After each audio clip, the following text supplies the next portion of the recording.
là où dit liderazgo, à qui ça réfère? Moi, je connais qu'il y a une petite confusion dans ça. Quelques années passées, là, nous avons fait capacité dans le ministère.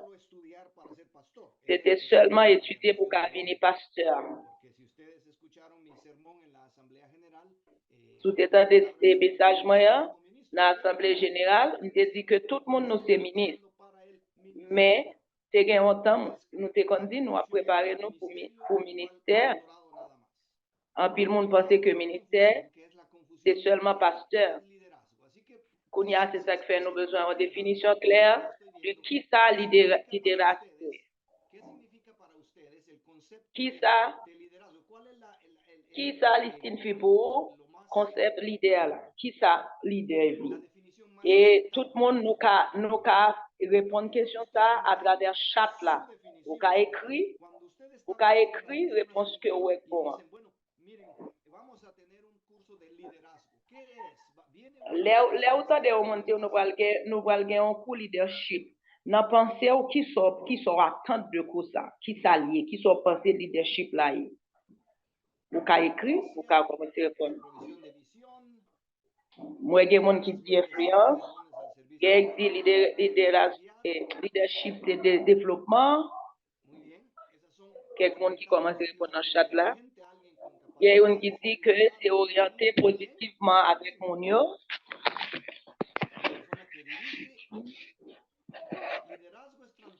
Il y a des gens qui disent influencieur.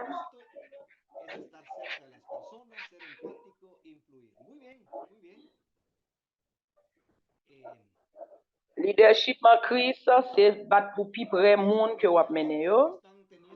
Très bien.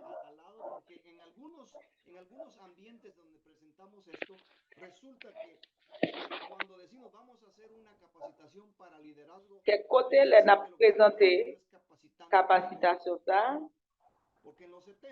Il y a des gens qui pensent que c'est pasteur qui n'a capacité.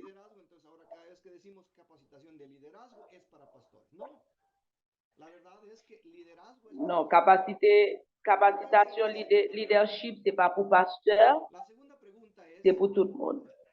Deuxième question. D'après le contexte,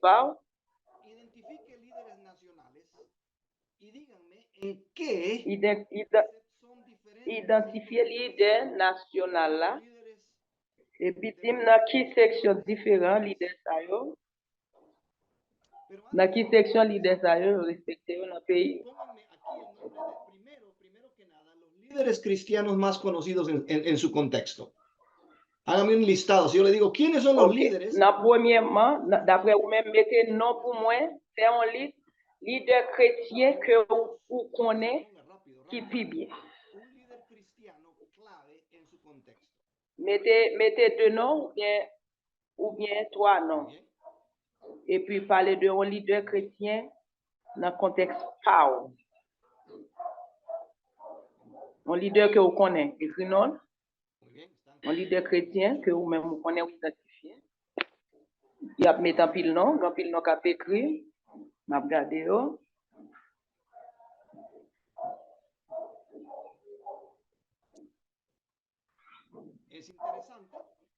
C'est intéressant. Pendant que nous avons mentionné non ça yo. Moi, quand nous écrit.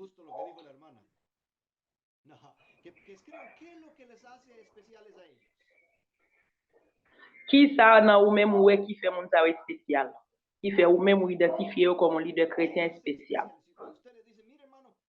Qui ça yo fait spécial? Tout à dit frère ça ou bien soeur ça est spécial. Est-ce que c'est humilité le gagné? Est-ce que c'est parce que le naturel? Qui ça oui identifier? Est-ce que c'est leadership li? Est-ce que c'est service li bail?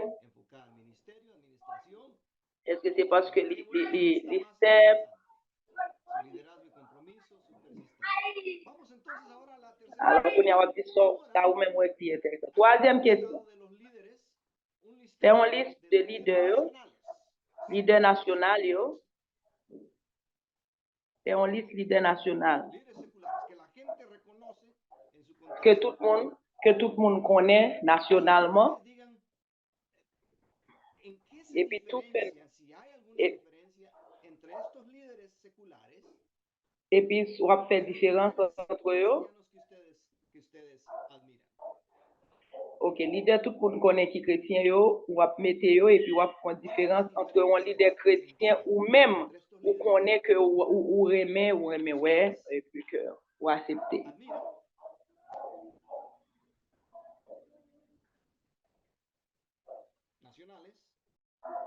Leader national. On va faire une différence entre leader national là, et puis leader chrétien que vous-même vous connaissez.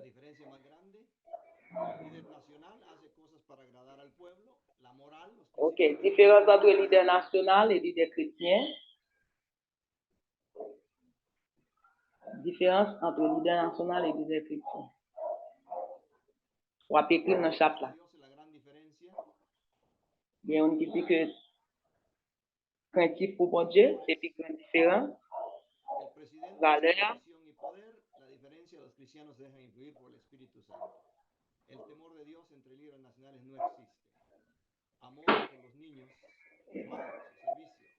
Crainte de Dieu pas exister dans le leader national. L'amour pour tout le monde pas exister, mais dans le leader chrétien, il existe. La fait une pratique qui est intéressante, ou même on fait différence. Quand on a parlé de développement leader, d'après contexte. Qui difficulté plus grande? Qui difficulté plus grande qui existe dans le pays qui existe dans le pays là pour développer de nouveaux leaders dans le district, dans l'église locale là, ou bien dans la région. Qui difficulté ouais, qui plus grand pour développer un leader. Il y a qui dit que manque d'engagement, bien existant,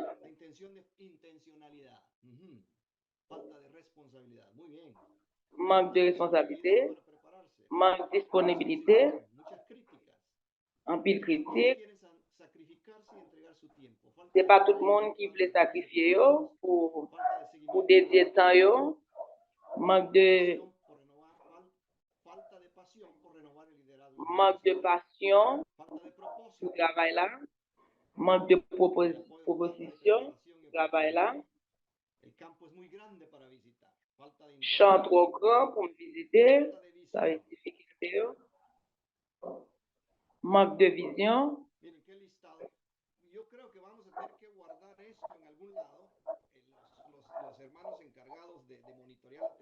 Nous demandons que pour graver les réponses, pour graver les questions, les gens qui sont responsables et Zoom dans Cap Géré.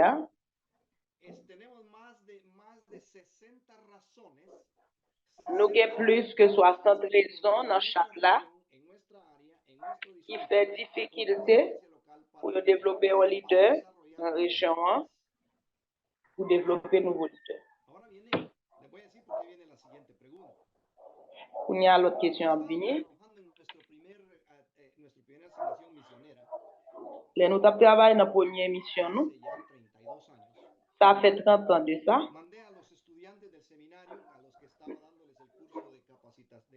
Nous avons envoyé étudiants séminaires que nous avons fait classe pour faire une enquête avec questions ça.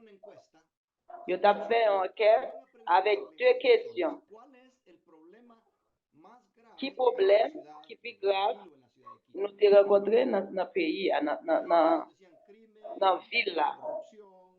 Qui a été corruption, abus, volet, violence. Ça, c'est des questions.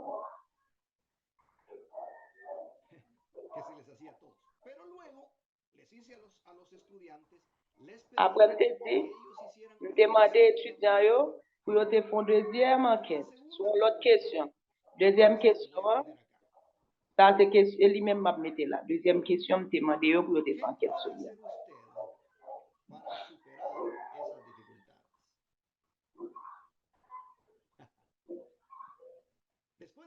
hecho, miren, había un listado de problemas.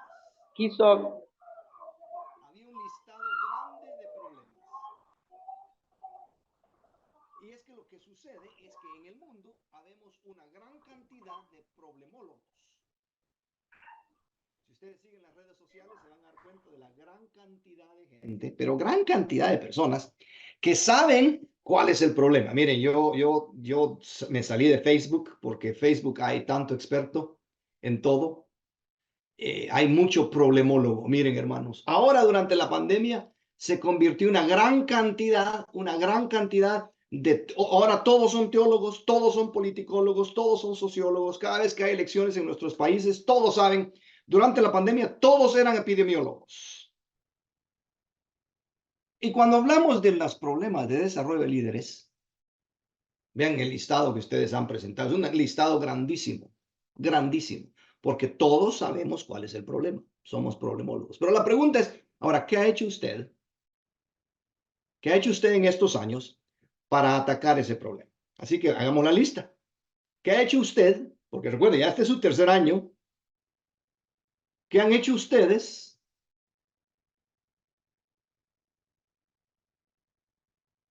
manteniendo el enfoque en lo que se puede hacer? Dice el hermano Grant. ¿Qué es lo que ha hecho usted? Entrenamiento, muy bien, hermano Israel. Entrenar, orar, insistir, adecuar el tiempo. Trabajo transformacional en las cárceles de jóvenes, gloria a Dios, invirtiendo en otros. Buscar a Dios, apoyar, capacitar a otros, orar y guiar a algunas familias. Discipulado intencional. Voy a parar aquí un momento. Porque recuerdan, hace 2 años yo hice una distinción entre discipulado, mentoría, y evangelismo. Pues porque involucran nuestra actividad, pero son 3 cosas diferentes. Mentorear nuevos líderes no es discipular. Evangelizar no es mentorear nuevos líderes. Esto es muy claro. Así que permítame entonces entrar a la presentación por un momento. Primero voy a hacer un refresco. Voy a hacer un refresco de lo que hemos estado escuchando en 3 años. Dice que no se escucha la transmisión en español.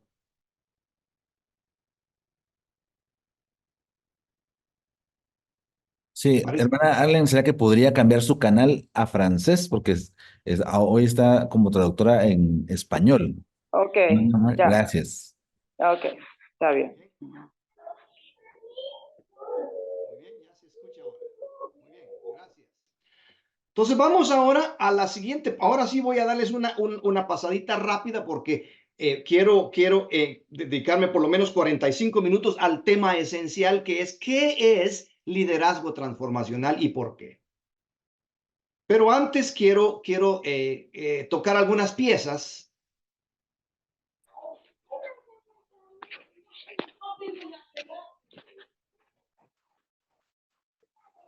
acerca de la relevancia del tema de liderazgo. El tema de liderazgo es esencial por varias razones. Primero, es por los grandes cambios acelerados Thème que hemos estado leadership là, li enfrentando durante el essentiel siglo XXI. Ya estamos pour plusieurs ya raisons. estamos por terminar el primer cuarto de siglo. Y la pandemia nos vino a enseñar que la iglesia no está preparada para los cambios acelerados. Llevamos ya un cuarto del siglo XXI y la iglesia no se había dado cuenta que nos hemos mudado del modernismo al posmodernismo.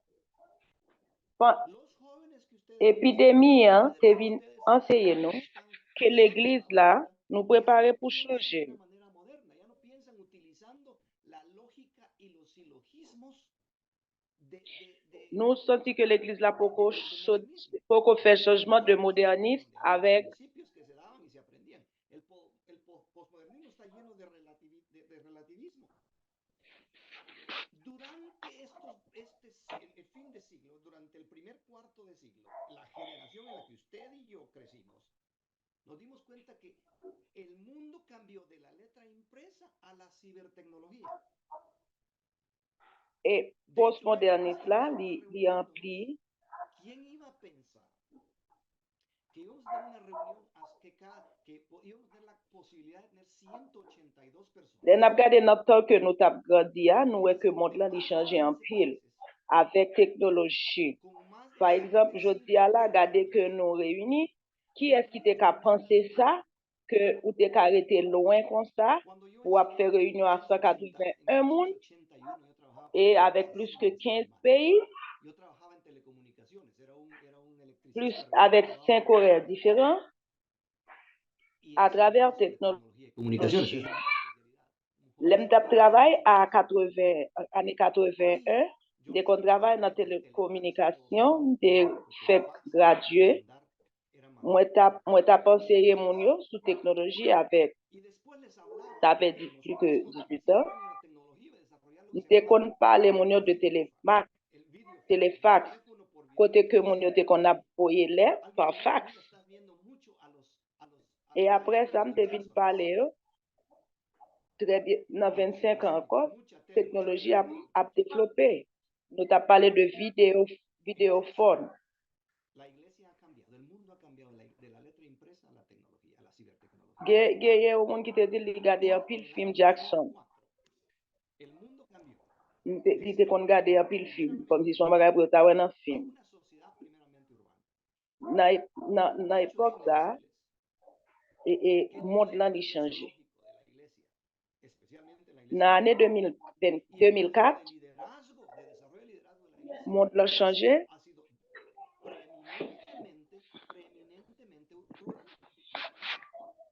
Nuestros modelos evangelísticos, nuestros modelos de desarrollo de líderes, nuestros ki te modelos mdi nou, de capacitación ha sido eminentemente rural. Pero el mundo model eklesiastik l'Eglise lan, primeramente rural a ser primeramente urbano. e model De la población développement leadership vive l'Eglise lan, ahora en las ciudades. Y la iglesia no sabe cómo atacar el problema urbano. Y de hecho, model evangelistik nou yo, model leadership nou yo, en las ciudades, mod lan li chanje. por favor, Li chanje, majorite poplasyon humen nan, o los hermanos de la yo tecnología, viv por favor, se encargan nan vil yo. de enmudecer a los que están violando las leyes. E l'Eglise la pa konen koman pou nou atake problem nan. Nou toujou ap eseye utilize metode misioloji En la siguiente razón por la que tenemos que enfocar nan vil yo. modelo de liderazgo es porque tenemos ahora una dialéctica marcada. Es decir, para decir dialéctica marcada estamos hablando de que estamos en tensión. Por un lado, la iglesia está trabajando con un sentido de propósito porque la iglesia a través de los Feme mikro yo, moun ki gen mikro ouver. Pero el modernismo nos ha dado a nosotros un diferente modelo del pensamiento que emerge de la filosofía griega. Y la verdad es que el modelo filosófico griego y los principios bíblicos realmente no coinciden. De hecho, eso es parte del paradigma que vino a romper nuestro Señor. Es una dialéctica que tenemos que tener en tensión. Por un lado está la lógica y por otro lado los principios bíblicos. Por otro lado, lo que nos dice es que tiene el sentido común, los silogismos, la filosofía. Y por otro lado, lo que dice la palabra de Dios. Y por último, una de las razones por qué es importante atacar el tema de liderazgo es porque tenemos un vacío de liderazgo. Nosotros, nuestra generación, mi generación, si usted tiene entre 50 años para arriba, de 50 años para arriba, nosotros que tenemos de 50 años para arriba, somos líderes formados por la modernidad.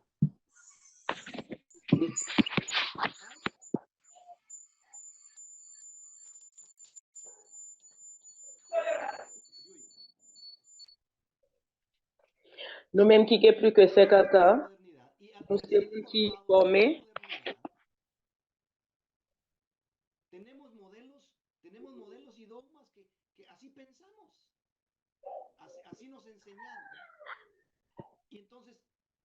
Nous sommes formés pour modernité. Última generación de líderes, es la última generación de líderes del modernismo. Y el problema es que esta generación de líderes del modernismo Nous gagnons une formation sous leader moderniste. no sabemos o no hemos podido o no hemos querido. Tres razones diferentes. Nous ne venons pas connaître qu'il est nous capable, O no hemos podido o no hemos querido transferir. ou bien qu'il est nous capable. Por eso tenemos que hablar sobre liderazgo transformación. C'est ça que nous devons parler sur leadership transformateur. Là. L'église là est infectée ou bien affectée par un concept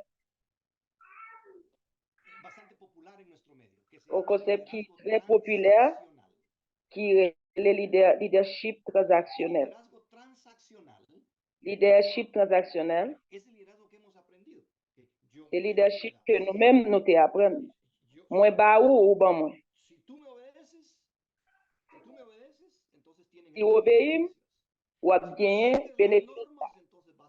Si vous suivez non moi, ma pas ou avantage ça. Ça, c'est leadership transactionnel. Il y a un liste de bagages pour nous faire, et puis nous-mêmes, nous accompli avec liste que nous pas vous faire, et puis nous avons une récompense après, ou bien au puni. Et nous avons un modèle ça dans l'église là tout. À qui est-ce qui nous mettez leader, monde qui prend canne. Nous mettons leader, monde qui mette leader et monde qui comporte bien, monde qui semble avoir. Nous mettons leader, monde qui suivent tous les paramètres. Nous avons une histoire qui est très belle. On différence entre leader transactionnel et leader transformateur. Nous avons écouté l'histoire de Moïse. Moïse s'est parlé avec mon Dieu. Le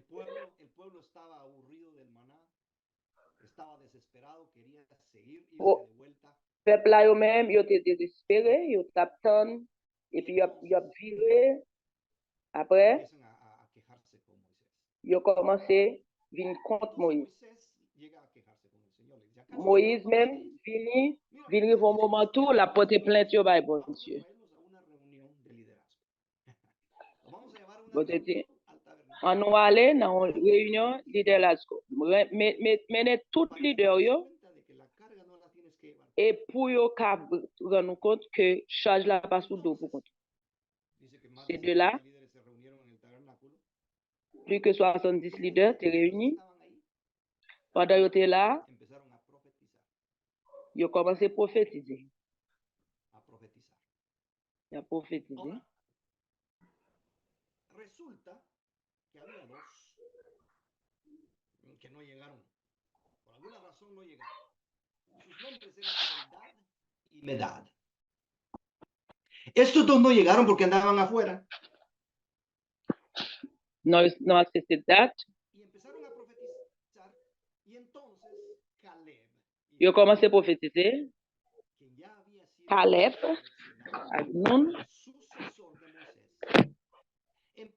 il était présélectionné pour remplacer Moïse. Il commençait à appliquer le principe qu'il était héritier de leadership transactionnel. Il dit Moïse, mon Seigneur, de mon sayo, yo pas suivre ça ou ba yo pour suivre là.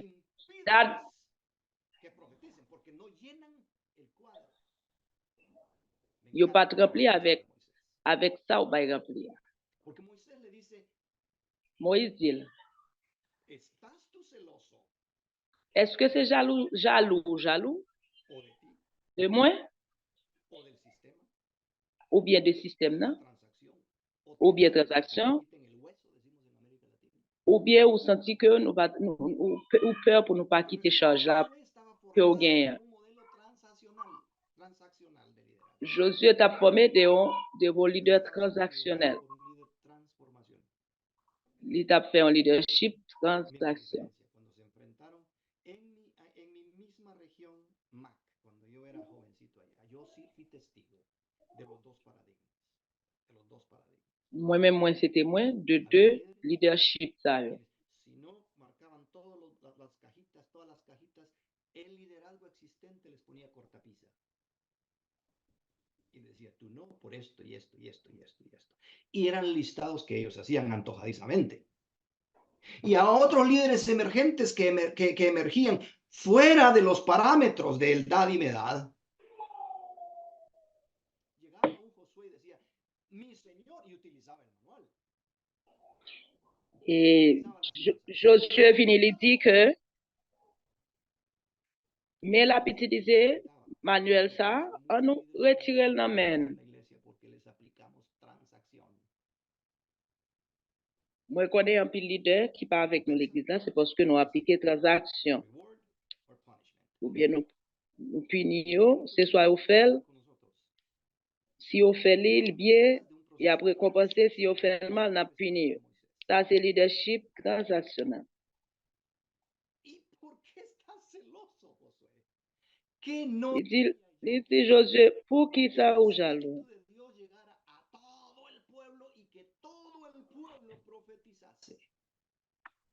Que cet esprit de Dieu arrive sur tout peuple là, et puis que tout peuple là lui-même, il prophétise.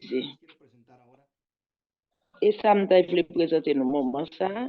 Qui ça veut dire? Qui est le mot en leadership transactionnel?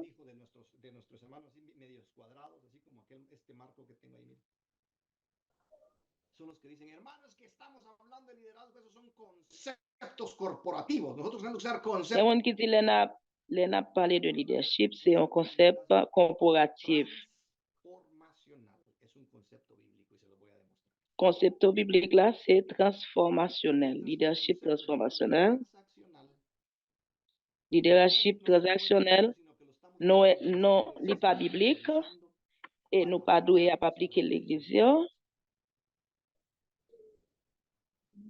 Así que vamos, en los siguientes momentos voy a empezar a presentarle lo que es liderazgo. On va commencer pour me présenter nous. Leadership. Los primeros son los factores claves. Premièrement, c'est facteur clé.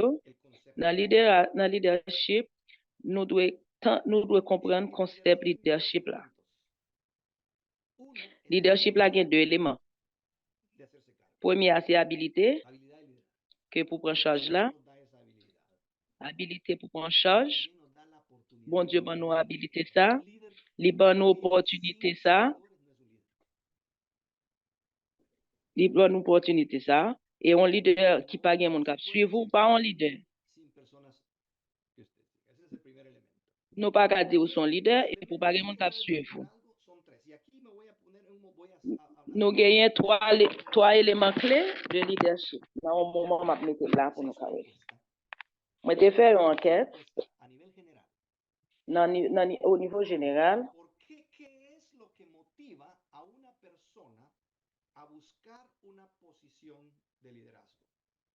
Qui ça qui motive un monde pour chercher une position leadership? Qui ça qui motive un monde?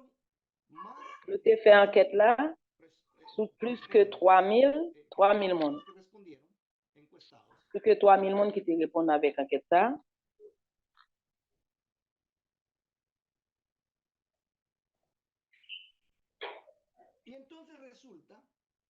Comme résultat,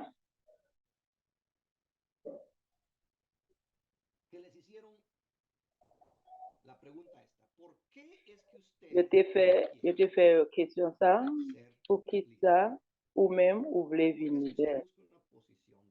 Pour qui ça, ou même, ou chercher une position leadership. 70%, ça t'inclut chrétien avec mon qui t'a chrétien. 70%, 7 sur chaque 10. Yo t'es intéressé dans une position leadership. Oh boy. Pouvoir, cob, l'argent. Yo te besoin d'un leader pour gagner pouvoir, l'argent, il va le pouvoir, il va le corps,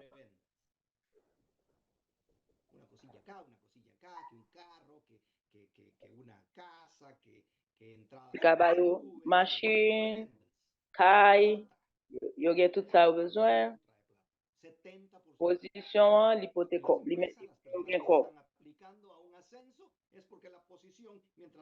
Même dans une compagnie, on cap chercher position, c'est parce que y a plus pouvoir et puis il y a plus corps.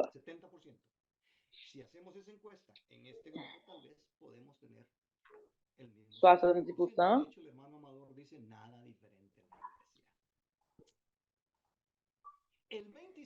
Si nous avons fait une enquête dans le groupe, ça là, peut-être nous avons joindre 70%. Et puis, tout le monde frère qui dit, pas grand différent dans l'église là. 25%, il y a qui dit raison, soit 25% dit raison qui fait eux à chercher pour devenir leader. 25% qui dit que raison qui mouvemente non pour nous chercher en position, c'est pour prestige, réputation. 25%. Qui t'aime dit non? Même gens dans l'église là, en général, pas gain pile pouvoir, pas gain pouvoir plus que autorité de Dieu et pas gain corps.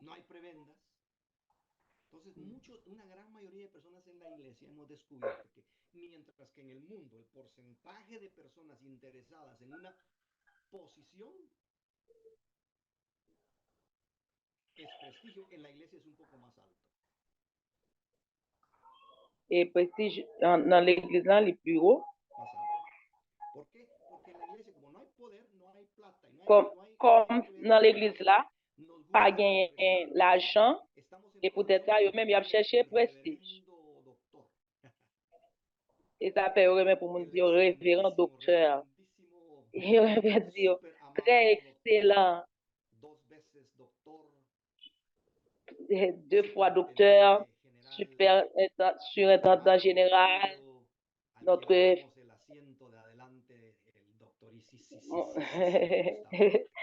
frère, pour le bail au gros titre, pour le chita devant.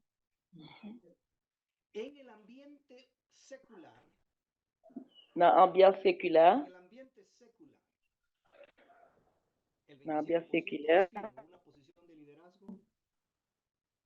Porque una posición de 25%, liderazgo en el ambiente eclesiástico es mucho más alto.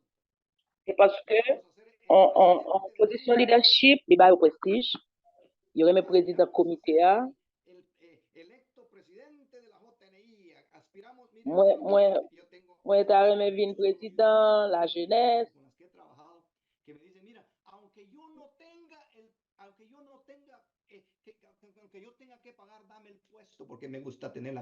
Même si que nous pas payé, puis le monde dit même si nous pas payé, mais ben moi poste ça pour yo ka jouer une réputation. Dans l'église là, nous jouons pile ça.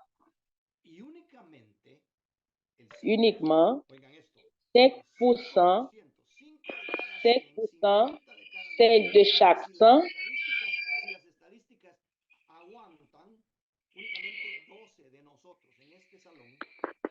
12 dans nous-mêmes. Si tu apprends 5%, on va dire 12 dans nous tout qui là. 5%, 5 de chaque 100. Nous pensons avec une position leadership, c'est parce que nous nous plateforme pour nous transformer le monde là et puis avec société à 5% dans nous-mêmes. Seulement 5% dans nous-mêmes qui pensent comme ça. 5% nous besoin d'un leader pour nous transformer. 5%. Nous garder position leadership là comme une position qui permet de nous transformer. Ça fait 20 ans, j'ai eu un privilège pour être responsable région.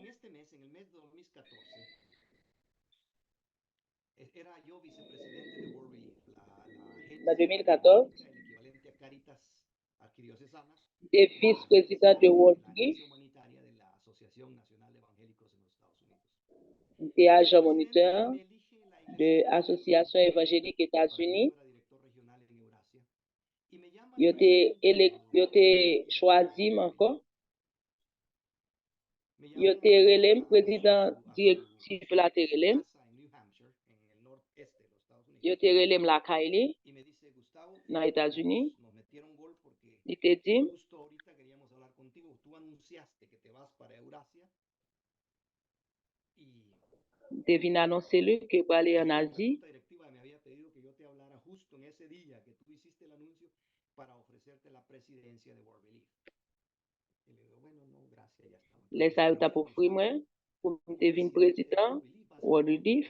De ser el líder del movimiento. Il te dit comme ça que le président a eu opportunité pour venir un grand leader. Y entonces le hice yo esta pregunta. A ver que también usted me conoce. Si a mí me ofrecen ser director general de la UNICEF, la Agencia de las Naciones Unidas para el Desarrollo y la Educación, o ser ministro de Educación de mi país, ¿cuál de los dos Si moi creen usted que yo va a te aceptar? Claro, UNICEF. No le dije, no me conoce. Porque UNICEF me va a dar plata y me va a dar prestigio, pero tiene cero posibilidad de influenciar. Si yo te offre moi pour me vin président dans UNICEF, je connais UNICEF t'a bay corps, il t'a ban moi prestige. De las siguientes generaciones. En vez de influenciar el evangelicalismo de los Estados Unidos desde una plataforma nada más de posición, yo prefiero ir a influenciar la iglesia del Nazareno desde las bases allá. Dit que passer pour l'influencer, pour l'influencer États-Unis, moi te préféré travailler pour l'église pour m'influencer plutôt dans la région. 14 usos horarios con 90 naciones nos permitió en 10 años movernos de 65,000 miembros a 250,000 miembros, de 1,000 congregaciones a 5,000 sorti dans 1000 congrégations à 5,000 congrégations et nous développer tout district. Moi, suis un leader transformationnel. Moi, utiliser position seulement comme un moyen pour me transformer. C'est pas pour moi chercher cob, ni pour chercher prestige, ni pour chercher opportunité, mais utiliser seulement pour transformer. Comment un leader peut influencer? Comment pour arriver à gagner influence là? On nous regarde comment trois éléments ça jouent. Premièrement, et position que vous occupez. Qui t'aime frère, position c'est pas l'équipe autorité. Position pas par autorité à un leader.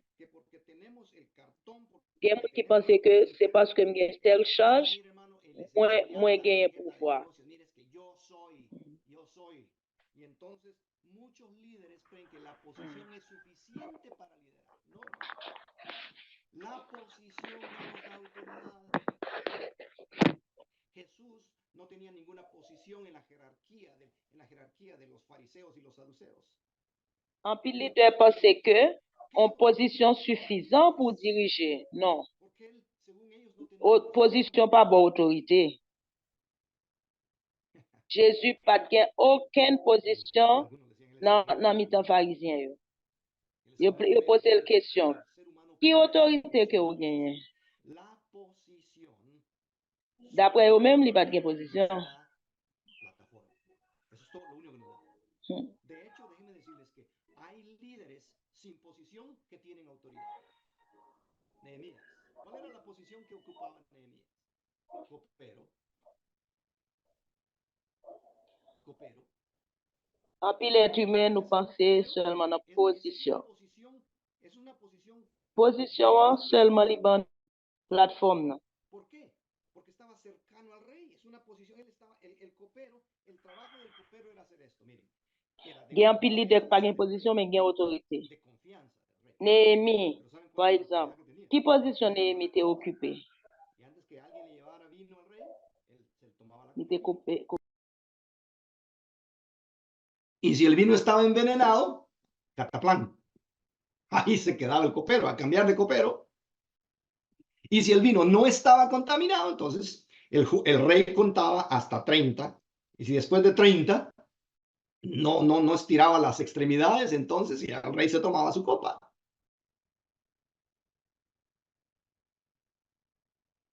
Salucita, decía el rey.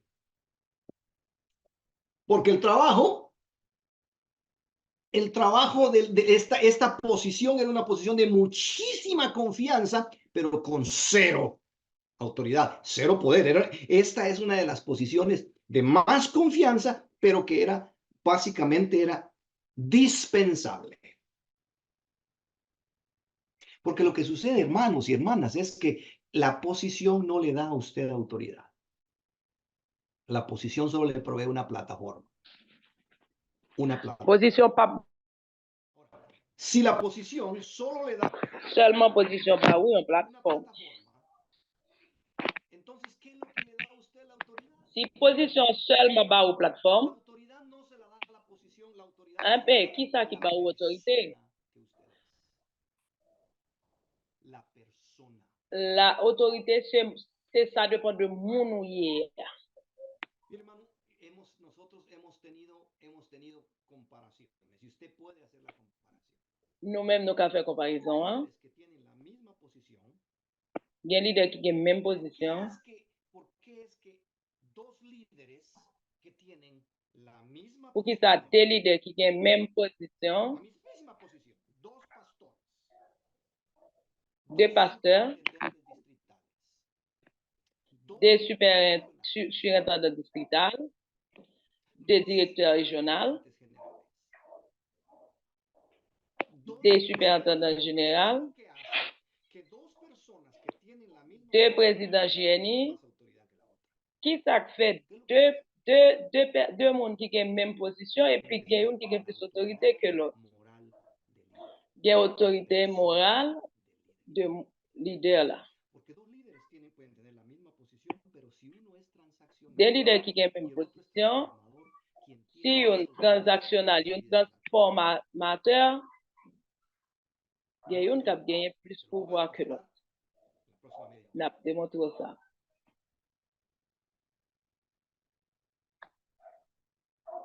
La posición, la posición Position, solo le da plataforma.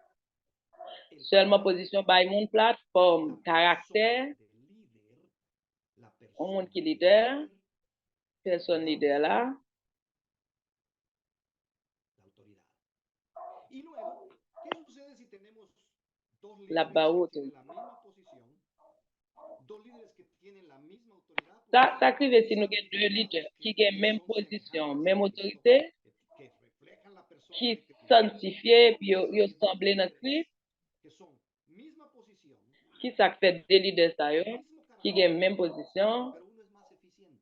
même caractère, gen yon qui Para plus esto efficient que necesitamos, l'autre. mis hermanos, para esto C'est necesitamos pour ça que nous avons fait autoridad. capacitation ça vraiment. Líderes transformadores tienen la misma, Leader transformateur, reflejan a la persona de Cristo, yo gen même pero position, la eficiencia, yo, la yo, eficacia yo de los influencé líderes mon yo sous son los Christ, procesos que utilizamos para liderar. ¿Por qué? efficacité Porque leader, c'est nosotros sous nos processus que preparamos on para peut utiliser. Por eso Comment es nous que vamos a préparer pour nos necesitar leaders. líderes. Porque asumimos C'est que pour todos ça nous tenemos gagnons una posición ministerial. course. Y asumimos que a todos nos ha llenado con su espíritu y que por lo tanto nos ha dado a Nous todos croyons que bon Dieu va autoridad nous y chaque en tenemos position todos dans le la misma ministère et il remplit posición, nous toutes de tenemos présence. autoridad. Amén. Et position qui est pour nous gagner autorité. Aplaudían si está alguien ahí, oigan. Y todos tenemos autoridad. Pero Nous toutes nous gagnons algunos vamos autorité. a ser más eficientes, más efectivos que Il y a otros une qui a plus porque efficience utilizamos et procesos más sistemáticos, qui más a plus de résultats que l'autre là. formativos para Il y a une qui a plus formé, qui est plus, qui utilise le système plus. Entonces, en resumen, En résumé, un liderazgo empoderador. alguien decía, para resumir, a un líder transformacional. Gen yon moun ki te di pou ka rezume avec un leader transformateur. Un leader transformateur son leader qui gen pouvoir, qui basiquement utilise mécanismes, principes, tactiques de leadership qui fait estar a un nivel de mayor eficiencia, no de mayor autoridad, porque tienen la misma autoridad, pero lo que los hace más efectivos. ça fait que les vins un leader qui gen en pile efficience. Ça va les vins plus effectif. Y no son creyentes, Ça c'est élément essentiel. Hace casi 50 años, establecieron los parámetros. Théoriquement, Establecieron los parámetros del liderazgo transformacional. Descubrieron la diferencia entre dans l'année 80, ça a presque 50 ans, ils ont mis des paramètres, ils ont établi paramètres de leadership transformateur, ils ont découvert différence entre leader transactionnel, inefficient et leader transformation efficient. Transformacionales fomentan significado por medio de una comunicación clara Leader transformationnel, il y a une vision y congruente. Es decir, líderes transformacionales son líderes parole bon Dieu dit, y con comunicación. Pero esto no para allí. Son líderes que desarrollan confianza. sans vision, peuple a péri. Son líderes que inspiran confianza. Deuxièmement, Vivir lo que predicamos. leader transformationnel, Y líderes que se multiplican por medio de una acción positiva que empodera a otros. Esta es la gran diferencia. Esta es la gran diferencia. Así que al terminar en esta media hora, para terminar, les voy a dar a ustedes un estudio de las 10 características de un personales. Recuerden, estas características se identifican porque no solo se refieren a la persona del líder, ¿sí? Sino que cada característica que yo les voy a presentar, cada característica, no solo es un elemento personal, sino que también implica prácticas o disciplinas que se aprenden. chaque caractéristique, Es decir, c'est pas seulement un élément personnel, on doit apprendre. Il faut que nous qu'on fait et refaire des leaders. Étude que nous avons présentée, c'est une étude collaborateur.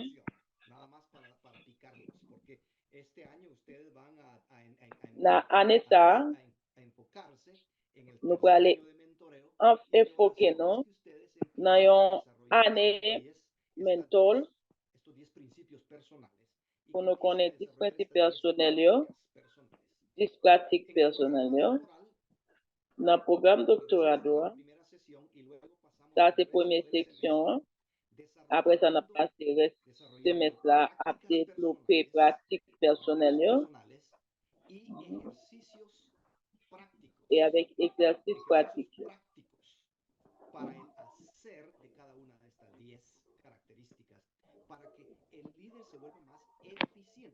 Pour leader à venir plus efficience et dans la pratique personnelle, c'est lui qui vient au pouvoir.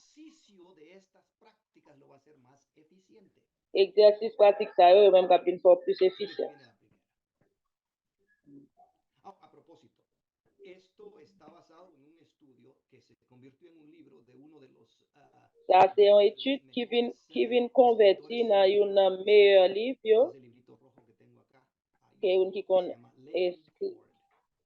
Livre là, il est de Tom Ford. Nous sommes capables de chercher dans Internet. On va l'écrire non. On va l'écrire non pour nous, Tom Ford.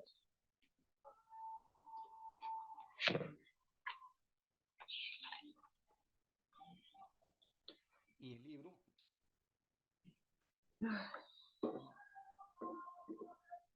va a sorprender el título. Leighton Ford, Nous allons y el là. libro se llama Leighton Liderazgo Ford, Transformacional. livre la relais, leadership Que yo utilizo transformateur. está basado, todo este estudio de liderazgo transformacional está basado en un estudio Livre de ça, personas et la donné éxitos. toute étude là, à Porque los 10 elementos que toute yo voy a étude là dar a base. ustedes son 10 elementos de Il lo que y a son 10 éléments yo, los qui la principios. donne.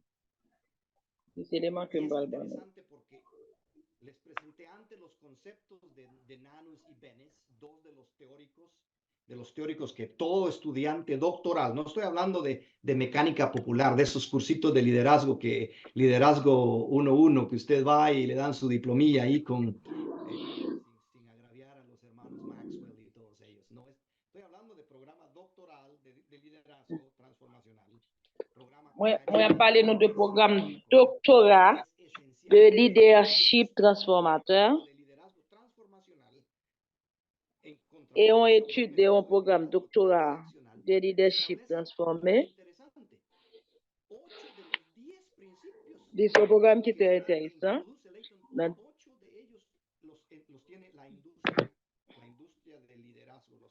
Dans 10 principes qui gagnent dans le livre là, il y a 8 là dans le tout gros compagnie yo même yo utilisé pour me montrer nous que 10 éléments d'un leader transformateur. Ma nous introduction. Je souhaite que dans 2 minutes de tranquillité, nous sommes capables d'apprendre en plus. Un leader transformateur. Un leader transformateur. C'est un disciple. Oui. Ou pas qu'à venir un leader sans parents. En la milicia, a nadie lo ponen de general sin haber sido soldado. Pas de monde qui t'a jamais qu'à venir général, c'est pas de soldat. Et bon Dieu, nous en Jésus. Même s'il était incarnation, Pierre s'écrit avec Philippiens. Attitude ou même attitude avec Christ, qui était Dieu.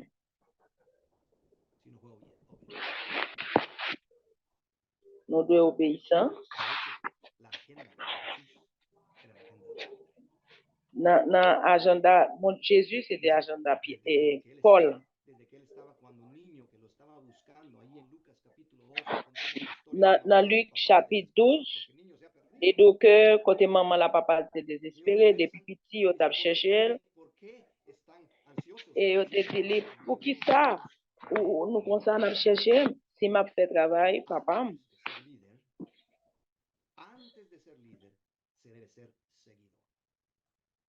Avant de devenir leader, vous devez devenir un disciple, un serviteur. Dans le temps, nous avons pile monde qui besoin de devenir leader, mais il n'y a pas aimé pour devenir un serviteur.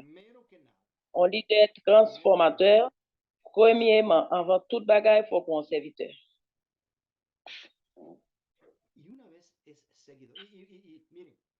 Une fois que vous finissez un serviteur, tant nous avons l'autre bagaille. Nous avons une théorie que nous utilisons dans le développement leadership, qui c'est leader. Hablamos sobre estrategias para ser un seguidor congruente.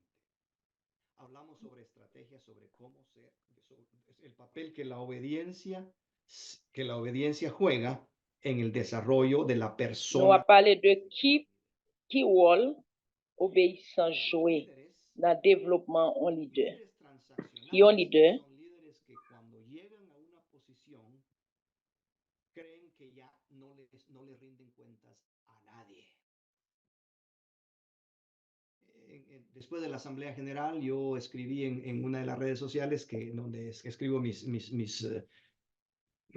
pensamientos filosóficos. Escribí agradecido porque alguien me preguntaba, y no estás preocupado por la Asamblea General. Y le digo, no, porque la iglesia es de Cristo. Y entonces quien me lo preguntaba era un mentor mío. Y yo lo dije, pues un mentor me preguntó, ¿estás preocupado, mijo? Y yo le dije, no, la iglesia es de Dios. Y sabe, alguien comentó, miren, que un superintendente general tenga mentor. ¡Wow! ¿Y por qué se sorprenden? Es que, hermano, cuando uno llega a una posición, uno debe seguir siendo mentoreado, uno debe seguir rindiendo cuentas, uno debe seguir dando reporte a alguien. Un líder transformador es un líder que reconoce que está bajo autoridad. Si usted no reconoce que está bajo autoridad, usted no merece tener autoridad. La segunda característica es que un líder transformador es estratega. Deuxième caractéristique là, Una de las cosas que hemos encontrado es que muchos líderes creen que porque somos muy espirituales un leader transformateur, c'est un leader qui a une stratégie. y Une bagay que nous rencontrons, muchos son los planes del hombre, pero Dios determina el designio. Aleluya. Pero también recuerden que el apóstol Pablo era un estratega. l'homme qui a un pile plan, mais c'est bon Dieu qui même, qui pourra nous réaliser. Porque Tarsis está en lo que era Asia Menor, que hoy es Turquía. Tas, c'est lui-même qui a Turquie. En el ambiente musulmán, Apôtre Paul, en la República te grandi dans l'ambiance musulmane en Turquie. son musulmanes. Lo reconocen como Yo pas de connaître comme un apôtre, a él le yo llaman te connais comme Saulo, yo te relé le sol, y el qui te sorti estratega dans Tas, primordial il était stratège primordial lo consideran el de estratega mouvement primordial chrétien, de christianisme. Il était stratège primordial dans le mouvement christianisme. Pablo era un estratega. Pablo a los romanos en el capítulo 15 les escribe, Dans chapitre 15, dans Romains, il écrit, voy a visitarles a ustedes, escribe en capítulo m'a 15 visité nous, porque voy m'a a visité España. nous, parce que je suis en Espagne. España es porque el trabajo que Et yo raison tengo qui fait me aller en Espagne, c'est le travail que j'ai là-bas. no hay nada más para mí que hacer en Asia y por lo tanto Parce que le travail que j'ai en Asie, je finis li, qu'on y a pour aller en Espagne. para estar con ustedes Mais no, pendant pour aller, je passé en Rome planté la pour me iglesia, avec nous. pero voy Mais je pas aller pour me superviser nous parce que je planter l'église là, même pour aller pour m'animer. tengo un plan y el plan es que los voy a ir a llevar una ofrenda a los santos en Jerusalén. C'est que plan gain, moi pour aller porter une offrande avec saint en Israël. El apóstol Pablo era estratega. Apôtre Paul, c'était un stratège. De hecho, el Señor les habla a los discípulos y le dice, ¿qué C'est ça que fait, mon Dieu te parlé à no se va a disciples de poder Dieu. construir una torre si primero no calcula si le van a alcanzar los materiales? Il dit, nous pas pas gen moun kap commencer construire un building sans premièrement ou pas calculer si matériel ou a fait. Yon leader transformateur de gain stratégie. Si usted falla en planificar, Si ou pas planifier, ça va planifier, il y a ou échec là-dedans. Si ou pas bien planifié. un líder transformador Un leader transformateur, aprendiz, es un buscador. yon moun qui a cherché, yon moun qui a pas apprendre. Déjeme decirles Yon, que parte de la capacitación que nosotros damos en el programa doctoral es una sección completa sobre desarrollo de habilidades estratégicas de un líder. Porque realmente un líder, déjenme decirles que un líder no nace, un líder se hace. yon leader, parfait leader, mais ou vin lion leader. En el distrito sur de México, gracias hermano. Dans le district sud, Mexique, Gracias por la invitación. merci à Miguel Angel parce que t'es invité. Yo t'ai invité mal par une classe avec pasteur yo. Básicamente de formación pastoral sobre planificación estratégica en el contexto de la iglesia. Y pasamos una semana allá dando el curso. Durante la pandemia lo hicimos vía Zoom y el curso, el contenido está disponible. Si ustedes lo quieren, se los enviamos. Ahí los hermanos del sur de México lo tienen ya. Pendant l'épidémie, nous avons une classe qui est disponible. Si au monde qui t'a intéressé, nous avons le pour. al desarrollo estratégico de la planificación estratégica de su iglesia local. Un líder es estratega. Un leader, son stratège. Me confundí, hermano Ceballos. Hermano Miguel Ángel, esperamos verlo en esta semana aquí en Kansas City. Ahora es el miembro de la Junta General representándolos a ustedes. Así que Frère Miguel Ángel fait partie du comité exécutif là.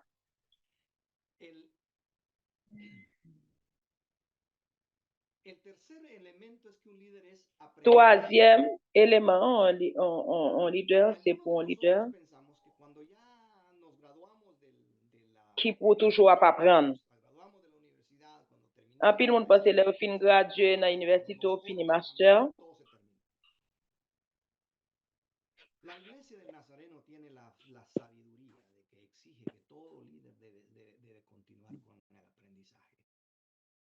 El líder que nunca deja, el líder que deja de aprender es un líder que pierde su actualización. Un leader qui suspend apprendre ou perdu actualisation. C'est peut-être ça. Muchos líderes se quedaron en el siglo pasado. Et ça fait un pile leader était dans cycle passé. Il pas progressé. Un leader doit continuer à apprendre pour qu'à progresser. C'est ça Jésus te dit pharisien. Ou même nous-mêmes nous connaissons.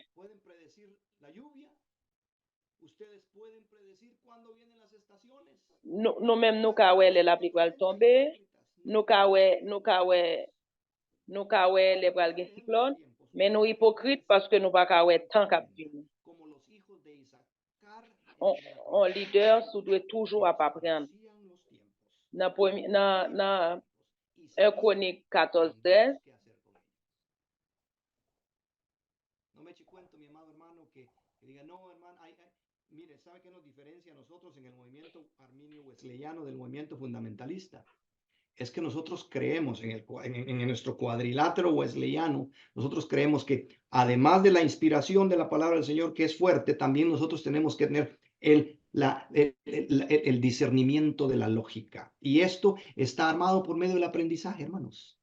Non seulement nous devons connaître la parole bon Dieu, mais nous devons faire discernement logique. Là, on sont leaders pour faire ça. J'ai terminé le doctorat en 2001. J'ai fait terminer le doctorat en leadership.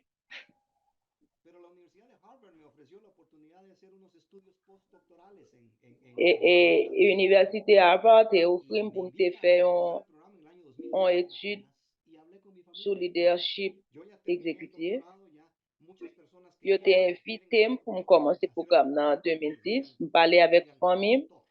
J'ai fait terminer le doctorat. J'ai fait le doctorat, c'est parce que j'ai besoin d'apprendre. Ce n'est pas pour mon carré le docteur.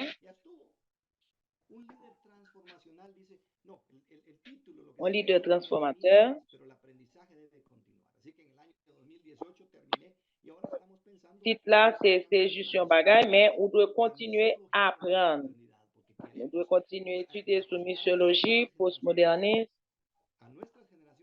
pour nous avoir capacité avec l'autre génération qui vient après nous.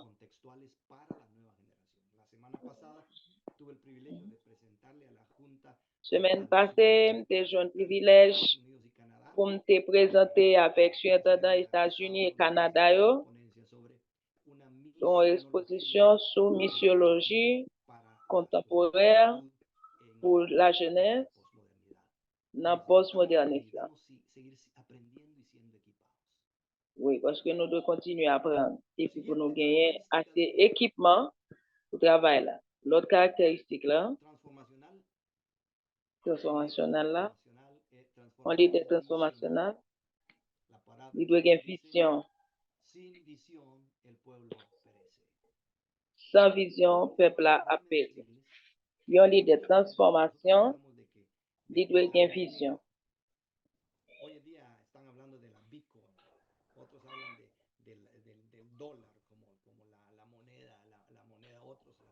otros hablan del euro como la moneda. Oigan esto, la Monnaie, c'est ça. de un líder en la visión. Monnaie en leader, c'est La vision. visión, Vision, la visión de un líder vision en leader, es la que Dios la da. Dios da la visión. c'est ça, bon Dieu, ba ou. Bon Dieu, ba En vision. capítulo 2, Dans Habakkuk, versículo 20, chapitre 2, no, 2:1 dice, escribe la visión. il dit, écris vision. Mettez-la en tablette. Firmemente y dásela al heraldo para que la pase. Ba, il est pour yo ka passer pour tout le monde. La visión no se lleva a cabo, no te desesperes, porque en su momento la visión se da. Pero un líder Dans le moment que vision a pour un sabe leader que visionnaire, Dios le da la visión. bon Dieu, ba La vision, comparte. nous devons partager. No estoy hablando solo de visiones proféticas, angelicales. No, estamos hablando de una Il ne visión pas para parler seulement de vision prophétique. Estamos hablando de una visión para la comunidad. Moi, a parlé de vision pour communauté. Un Un leader, transformateur, le pregunta, ¿y cuál es la visión que usted tiene? si vous avez posé la question, qui vision les gagne, Un superintendente distrito aquí en los Estados l'abdou. Unidos, es un amigo muy especial, viajamos juntos por muchos lugares. Y cuando lo instalo como Nous faisons tout nommer un ami superintendant général. Les maps installés, en cada comunidad, les dit ça, c'est vision. pastor en cada iglesia, 12 líderes en cada congregación. ¡Qué visión más hermosa! Un líder sin visión es un administrador de un negocio. Así que nosotros esta visión es una característica de un líder y también hablamos sobre prácticas para Vision, c'est caractéristique d'un leader. de visión personal y corporativa. Eso ya es parte del curso. La siguiente característica de un líder transformacional L'autre es caractéristique que un líder transformador es d'un leader transformationnel, Miren, a veces pensamos que un leader transformationnel, lui, qui prend décision, il est décisif. pero ser decisivo no significa ser autócrata. Ser decisivo no significa ser Et un leader, il doit être fort. estando en mi amado país de México, amo a la iglesia de México. Alguien me mandó por ahí un mensaje. Moi, j'aime l'église Andaba Mexique. regando el rumor. Nous te voyons un petit message pour Andar nous. con mucho cuidado porque el tal Crocker era un autócrata cuando dirigía las asambleas. Y yo les dije, no, hermanos, no es que uno sea autócrata. Cuando estaba yo capacitando a uno de los jóvenes, de los líderes de J'aime d'abord formation avec quelques leaders. el hermano Sunil Danje era un Il y a un frère qui est Soumi Langer. él nació Il était un gros leader. hijo del jardinero, del Il guardián était petit un jardinier. de la casa que cuidaban, de los guardianes que cuidaban la casa de los misioneros en la India. Il était petit jardinier qui t'a nettoyé maison missionnaire. Dios nos permite equiparlo y ahora es el C de todo el Bon Dieu était bon nos choses 18 pour nous te former. Pour nous aller au surintendant dans plus que 18 églises.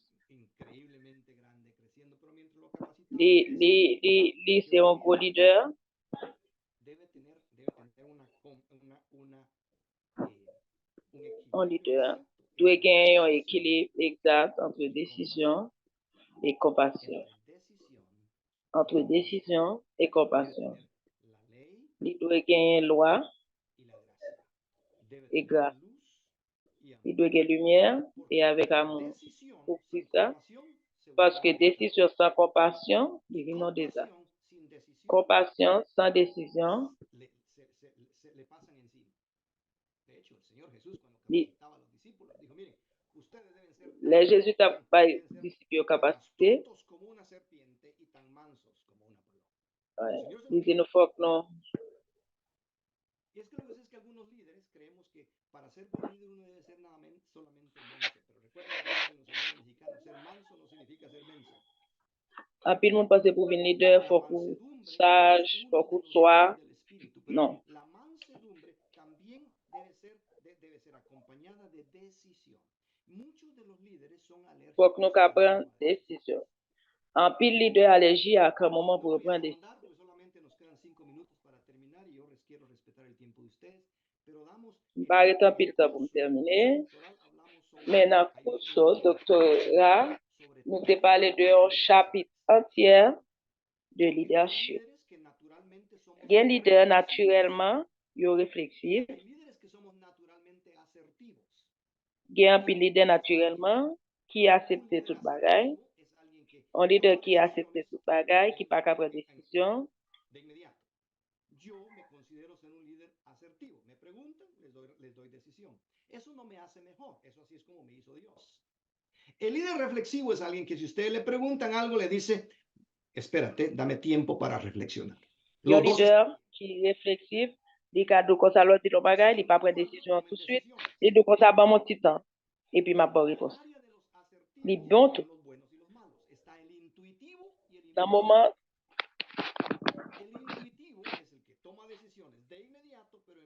intuitif, c'est ça quoi décision immédiate avec intuition. Nous prions mon Dieu, nous demandons mon Dieu pour nous venir un leader acceptif et intuitif. Nous jouons un leader tout qui est acceptif. Toman decisiones a la carrera y destruyen y después tienen que andar reconstruyendo lo que destruyeron. Il y a un leader qui pas bon parce que vous prenez des décisions tellement vite, après ça, obligé à construire sur détruire. Décision en détruire parce qu'on ne peut pas réfléchir seulement prendre. Leader réflectif, là, lui-même, il analyse. Avant de prendre décision, il prend petit temps, il pense et puis après ça, il prend décision. Il prend décision dans une manière analytique et réflexive. Après ça, il y a une paralysis et analyse. Ou même, on obtient une réponse, ou une réponse, ou une réponse, ou une réponse, et jamais il va jamais répondre. Lui-même, il réflectif, et puis il paralysé. Un leader doit prendre décision, ou doit décider. Nous devons finir parce que nous étions seulement 2 minutes. Porque el Hijo del Hombre no vino para ser servido, sino para servir. En Mateo les habla, ¿quieren ser más grande? El que quiera ser más grande debe ser el siervo de todos. Dans Matthieu, il dit non, ça qui doit être plus grand, il faut cliquer à tourner un serviteur pour tout le monde. Resulta que la señora quería armar Petit un DBDO. golpe de Estado.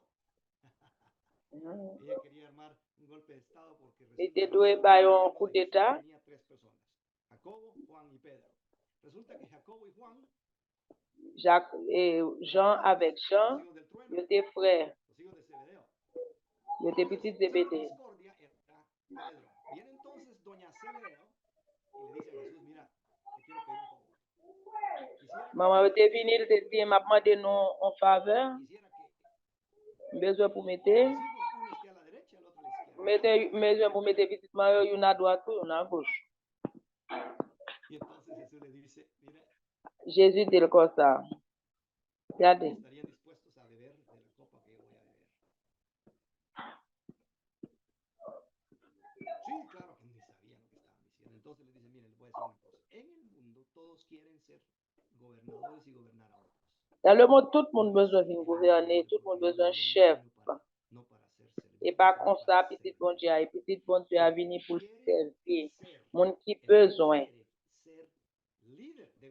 Monde qui besoin, vino leader, faut qu'on serviteur. Monde qui pas vivre pour servir, ou pas servir pour vivre. Monde qui pas servir ou pas servir.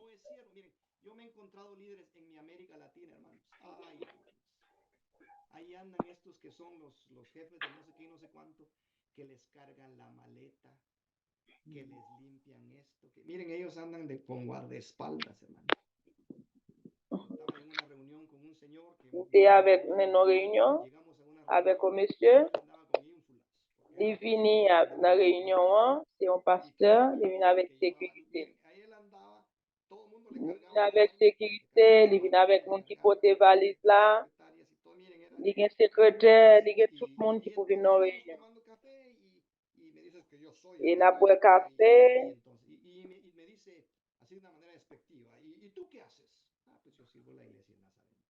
Il demande monsieur, ou même qui sont fait, Jean-Moi tout petit.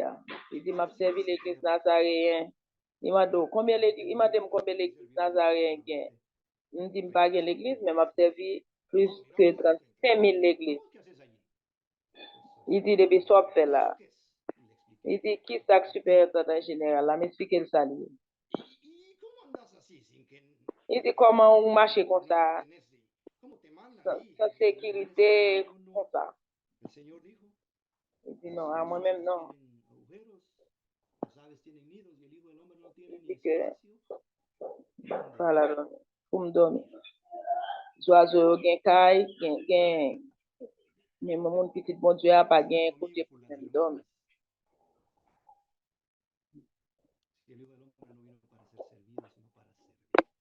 Bon Dieu, les noms, c'est pas pour mon servir, non, c'est pour nous servir monde.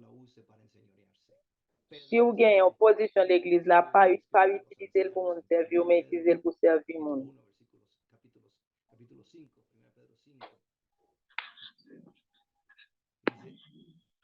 Háganse cargo de aquellos que están bajo su cargo, no para enseñorearse, sino para servirles, para ganar plata. Pas prendre travail pour Dieu, un moyen pour gagner l'argent, mais prendre pour capable servir. No solo habla de siervo. Pas seulement parler de service, mais ou même ou doit servir mon nom leader transformateur. Bueno, de eso no tenemos que hablar más porque están ustedes aquí mentoreando. Bon, nous pas qu'à parler plus de ça. Que se multiplique. Et chaque monde qui est là, nous c'est leader. Comunicador, ya les hablé sobre la comunicación, la Un leader transformateur, lui c'est un communicateur. Lui c'est un communicateur. On doit toujours utiliser type de communication yo. Retóricos que hay como yo, que para decir lo mismo, una cosa la digo, uso 1000 palabras para decir lo que se podría decir en 50. Hay líderes convencionales, sí, no, sí, y hay líderes emocionales, líderes que están en lo alto y en lo bajo. Lo importante no es cuál es el mejor sistema de comunicación, lo importante es que Dios nos ha hecho y que uno debe comunicar con claridad, con consistencia y con coherencia. Con claridad. Con claridad. Dios le dio una visión, usted comuníquela. Con claridad. Con consistencia. Su mensaje debe ser siempre el mismo. L'important, c'est pas qui meilleur système de communication qui gagne. Pour nous connaître que bon Dieu t'a fait nous, que nous devons communiquer. Nous devons communiquer clair. Bon Dieu a une vision, communiquer très clair, dans le langage qui est plus simple. Así son de influidos. ¿Sí? No, hermanos. Un líder transformador comunica con claridad, con consistencia. Es hasta predecible y con congruencia. Sus palabras son congruentes con sus hechos. Ya vamos aterrizando, hermanos. Yo creo que, no sé cómo está su tiempo, pero voy a quedar con tiempo para si tienen preguntas, porque yo creo que vale la pena. De aquí ya no nos vamos a ver mucho. Un líder transformador también es luchador. Miren, esto, lástima que yo mismo me quedé sin tiempo, pero aquí nosotros hablamos es que un líder debe saber cómo luchar con conflicto. En este capítulo nosotros hablamos sobre resolución de conflictos. Y déjenme decirles, si usted es un líder, conflicto es un hecho. Conflicto es un hecho. Se lo voy a repetir. Conflicto es un hecho. No, el problema no es si va a haber o no conflicto mientras usted sea líder. La clave es cómo va usted a manejar el conflicto. Entonces, hablamos de las 4 maneras en las que usted lucha en el conflicto. Uno es evitando el conflicto. Y estudiamos la persona de Jesús. Jesús evitó el conflicto muchas veces. Cuando él evitaba, recuerdan que nosotros vemos en Lucas capítulo 4, cuando lo llevaron al despeñadero en Nazaret, dice, y se les escapó. Ahí Jesús básicamente les dijo, hoy este día se ha cumplido en delante de sus ojos, y lo querían despeñar. Yo tuve el privilegio de estar allí en Nazaret, en el lugar donde Nous devons éviter conflit. pesado el risco. Même Jean Jésus t'a évité conflit. En otros casos, el líder es confrontador. Si el problema es esencial, Dans Luc, tiene que confrontar el conflicto. Recuerden que él llegó al templo y dice que tomó un látigo y les dio vuelta a las mesas. Dice, mi casa, casa de oración será llamada, y las ha llamado, las ha vuelto cueva de ladrones. El mismo Jesús que se les escapa y que evita el conflicto, ahora es el Jesús que está enfrentando el conflicto. Hay momentos que también un líder es un mediador del conflicto. Él mismo dijo, bienaventurados los pacificadores. Cuando el conflicto realmente es un conflicto esencial, que no, entonces un líder luchador es un líder que el conflicto lo enfrenta de una manera negociadora, es un mediador. Y luego están los líderes que, luego el líder transformador es un líder que cuando hay conflicto, dependiendo de la naturaleza del conflicto, un líder puede transformar el conflicto en algo positivo. En mi libro, casi, escribo la historia cuando estuvimos trabajando el proyecto de paz en Irlanda del Norte, allá en el Ulster, y nuestro líder allá, Billy Mitchell, el Señor lo usó por medio de la iglesia nazareno para transformar el conflicto del Ulster, la guerra del Ulster, la guerra civil religiosa, para transformar esa guerra en un movimiento de unidad y de desarrollo del país. Un líder transformador es un líder. Il y a un leader de transformation. C'est un leader. Il a affronté conflit sans peur. Y finalmente, un líder transformador es un equipador. Es decir, es un líder que Il y a un leader transformateur. C'est un leader qui est équipé. C'est un monde qui est équipé. C'est un monde qui n'est pas seulement là comme un mentor, mais il passe le bâton avec l'autre génération.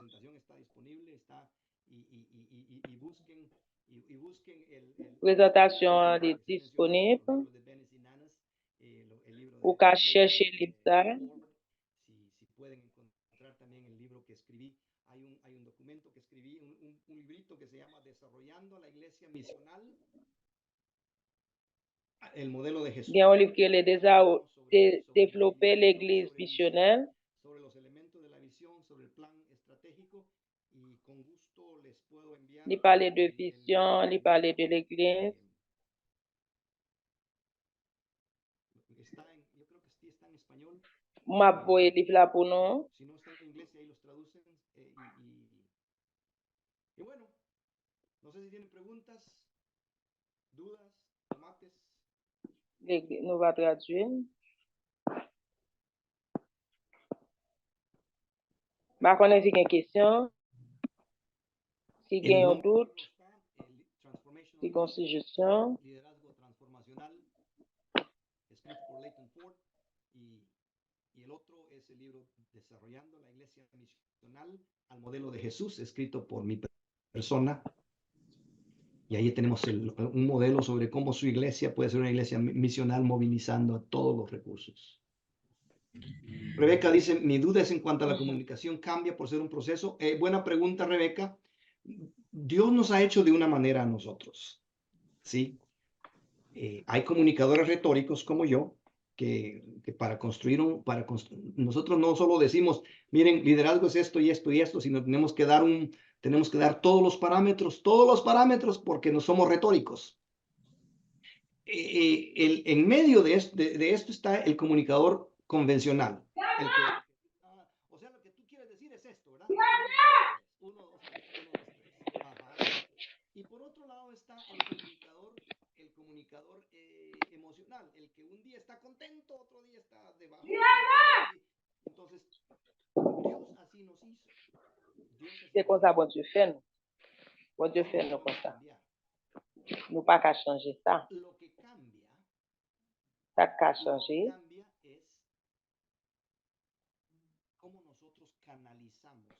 c'est gens nous canaliser style de communication.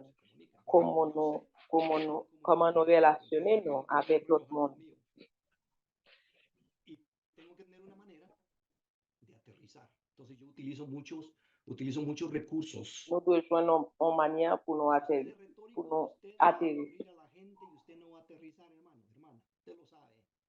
Y la gente se le va a ir, se va a quedar usted a medio discurso. Entonces, usted debe conocerse a sí mismo. Si nous, Si yo soy retórico, yo utilizo, ou même ou contexto, estoy viendo el reloj, yo utilizo presentación ou contexto. porque yo sé que tengo que cubrir el material. Si yo no tengo estas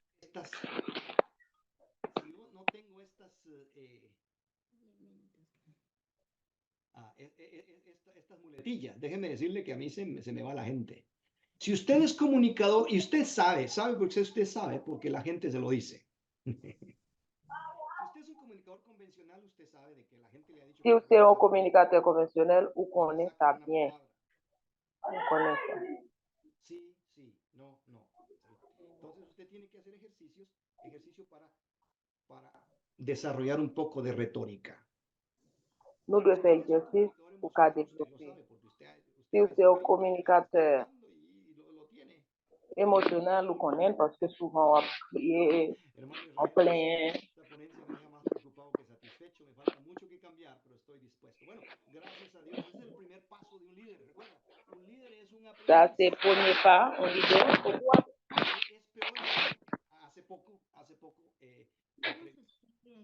entrevisté a candidatos para nombrar a un superintendente distrital acá en los Estados Unidos. 3 candidatos me llegaron, los entrevisto. Nous avons 3 candidats pour nous nommer un. Dice uno de ellos, Il y a une là